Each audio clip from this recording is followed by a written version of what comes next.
last week on Legally Kidnapped. Good evening. Our top story this week. The U.S. Senate holds a hearing on the use of dangerous physical restraints on special needs students in public schools across the country, with parents of kids who were harmed testifying against the practice, including one mom from New York whose son died from cardiac arrest while being physically restrained at a residential treatment facility, which just happened to be ruled as an accident by the county medical examiner's office. In Wisconsin this week, the feminists are pissed after a state senator introduces a bill that would classify single parents as child abusers. In Mississippi, the child protective industry is failing to meet court-mandated reforms from a children's rights lawsuit from 2004 that would have improved the lives of foster kids in the state. In Illinois, it is found that because of short staffing, 60% of CPS rats have to leave messages when calling the child abuse hotline. And angry parents of sick children are confronting Illinois state officials and threatening to sue over budget cuts for in-home nursing care for more than 1,000 medically fragile children. In Rhode Island, the state launches inspections of all their group homes after shutting down one facility in Middleton after inspectors found kids living in unsuitable conditions. A new report shows that efforts to improve the way Tennessee takes care of children in state custody have slowed down due to computer glitches. In Washington, D.C., parents of kids who skip too much school are going to start getting ratted out to the child protective industry. And the group Anonymous has vowed to do what the police have long since failed to do and wipe the internet clean of child abuse scum and of websites containing child pornography. In Florida, the child protective industry begins a new foster parent recruitment campaign by lowering standards and laxing rules to make the job more appealing to prospective caregivers. In Kentucky, the child protective industry loses an appeal and is ordered to release child abuse records to the media in cases of serious injury or death. In Maine, a group of foster kids and child welfare officials write up a siblings' bill of rights that would force the child protective industry to preserve brother and sister relationships in the state. And in Utah, the state claims they want to strengthen in-home services for children involved with the child protective industry in an effort to reduce foster care numbers. In Michigan, the ACLU is suing Detroit Public Schools, saying that they violated children's rights to learn to read by not adequately educating them. A new bill in the U.S. House of Representatives would keep families together while undocumented immigrant parents are being deported. And a new study is underway to test the effects of the drug Oxycontin on children between the ages of 6 and 17. In Pakistan this week, the child protective industry starts snatching kids who are playing outside of their homes. In the Netherlands, there is concern over a new TV reality show where foster kids would get to choose between 3 different foster parents. In India, a woman kills her foster daughter, then tries to commit suicide.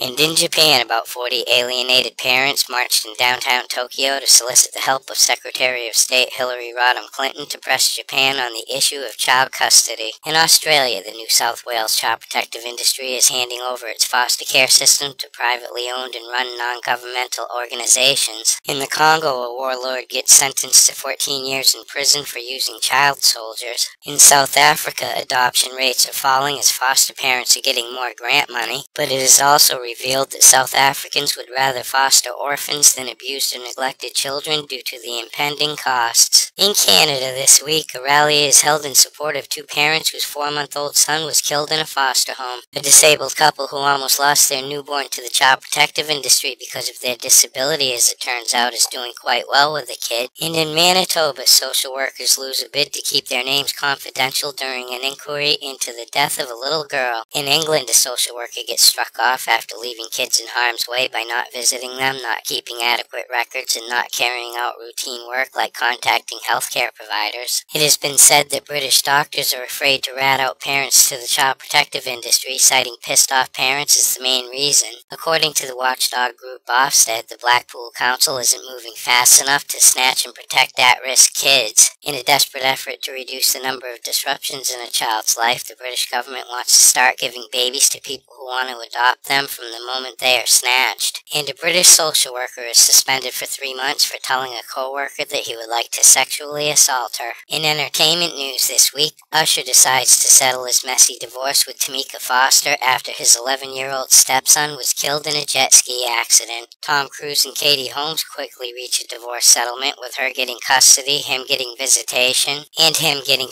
stuck with $10 million in child support. And in sports, a Pennsylvania state probe accuses Joe Paterno of covering up sexual abuse allegations against his buddy Jerry Sandusky in the Penn State sex abuse scandal. In New York this week, a real father tries to rescue his kid from a foster home and fails. A former foster kid escapes from a pre-release center in New York and is rearrested in Manhattan after holding his former foster mother captive by duct taping her up and threatening to burn her inside her home. A Glen Falls, New York man is charged with falsely reporting a mother to the child abuse hotline because she wouldn't be his girlfriend. An 11-year-old girl from Lake George, New York is charged with beating her foster mother's puppy to death because the woman refused to take her somewhere. And in Maryland, the 12-year-old biological son of a foster couple is charged with second-degree murder for beating their 2-year-old foster kid to death. A group of lobbyists from Oklahoma are trying to get Congress to make changes to the Indian Child Welfare Act to make it easier for non-Indian families to adopt children. A Tennessee judge upholds a child support order against a mother who sent her adopted Russian orphan back alone on a plane. In Minnesota, 2 foster parents lose their license after spanking a foster child. And in Virginia, a supervisor who oversaw the CPS agents who failed to protect baby Braxton in his foster home is finally transferred to another department, no longer working on child welfare cases 2 years after the kid died. In Florida, a CPS agent who was accused of having sex with a foster kid is denied bond. In Texas, a lawsuit is filed against a school district after they repeatedly ignored warnings about a sexual predator who was a kindergarten teacher.